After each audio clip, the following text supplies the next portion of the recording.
What's going on, guys? Bart here with Tully Television, and today we're going to be getting into a comic book review. But I want to thank all of you viewers for stopping by. I hope that we can earn that subscription. I hope that you can like, share, and comment on this video. And please excuse the stuffiness. I'm still suffering with some sort of congestion in the head and chest and everything, so if I do sound a little off, I apologize for that. But we're going to be getting into the Stranger Things and Teenage Mutant Ninja Turtles crossover comic book there, written by Cameron Chiddock, Pharaoh Pay as artist, Sophie Dodgen as the colorist, and so we basically pick up with Ralph and Donatello with Dustin, Levin, and Maxie because they were captured by Baxter. And what Baxter was doing was he was created a machine in order to get into Eleven's mind. And this is called In the Mind's Eye. And he was Donatello was able to get in, be able to get his essence into this machine so he can help Eleven escape from Baxter's clutches and let her know that she's being tricked. Because ultimately, we'll find out why. But here, Baxter was trying to get them to be in each other's mind, to be a distraction to each other, but they winded up not falling for that nonsense. And so we also see here our other group, Leo and Mikey, Mike, Will, and man, why do I keep forgetting his name, man? But we pick up with our other crew here. I keep forgetting this character's name. I don't know why I forget his name, but basically they wound up going to where a gate is, right? And I've really been liking the art here. And they winded up almost getting captured or separated into the Upside Down, but what they've come to the conclusion of is that they have to go in order to be able to find out really what's going on. And yeah, so that's what we're kind of doing with the other group too.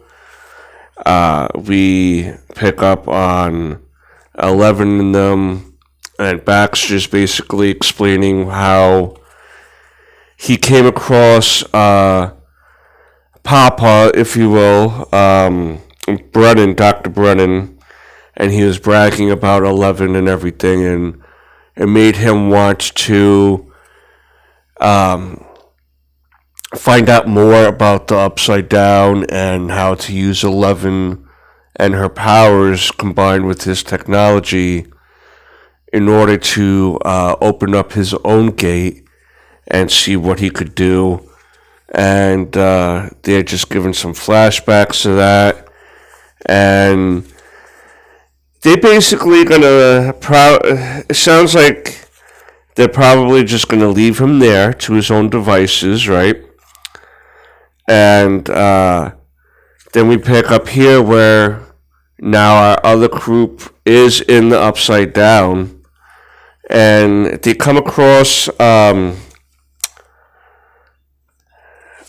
do you call it? Like basically a Krang, you know, and here, and he looks sickly and deformed and everything, and Will winds up setting the creature on fire so the mind flare because we wind up finding out it's the Mind Flayer that is now. This is how we end the issue. Chomping on the Empire State Building, and then this is the one of the covers for next issue. So basically, we're gonna see how our two groups of heroes combine together to save the day, because now that basically the Mind Flayer's gained energy here to be able to come into the regular world, and it's starting to, build momentum and, wanting to take over our side of reality. And Baxter is kind of the catalyst for that to that degree. They're going to try to figure out how to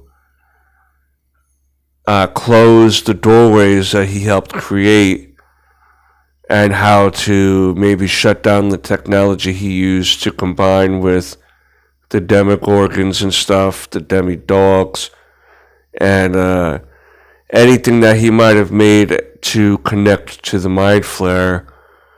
And I'm sure 11 is going to be able to use her powers to find Mike and Will and them to reunite with them and explain what the solution is, and then hopefully they get to save New York City and the world once again, which chances are they're going to, right?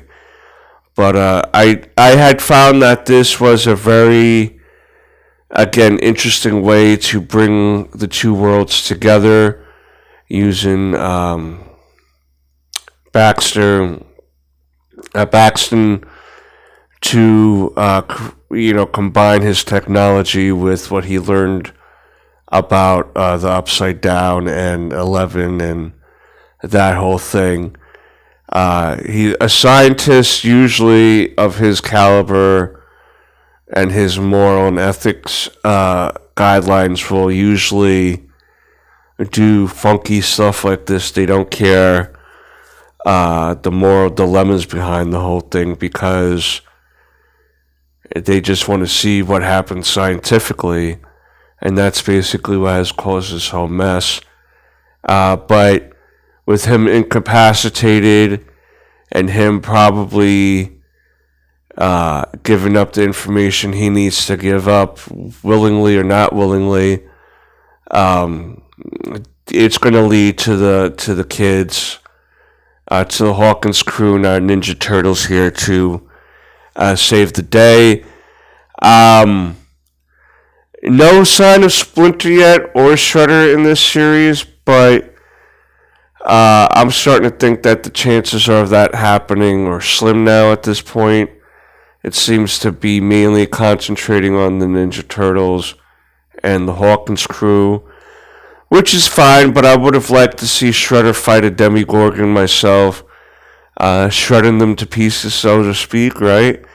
Or Splinter fighting some of these Mouser demi-dog type of combinations, but who's to say that won't happen? But I'm starting to think that now at this point, with the series almost coming to an end, because it's going to be a 5-issue run. Issue 4 will be coming out soon, and I think that's going to be more dedicated to the two separate crews coming back together to face off against the Mind Flayer and basically, call it a day. That's my views. I think that the art's been very good. I think that the story's been very good.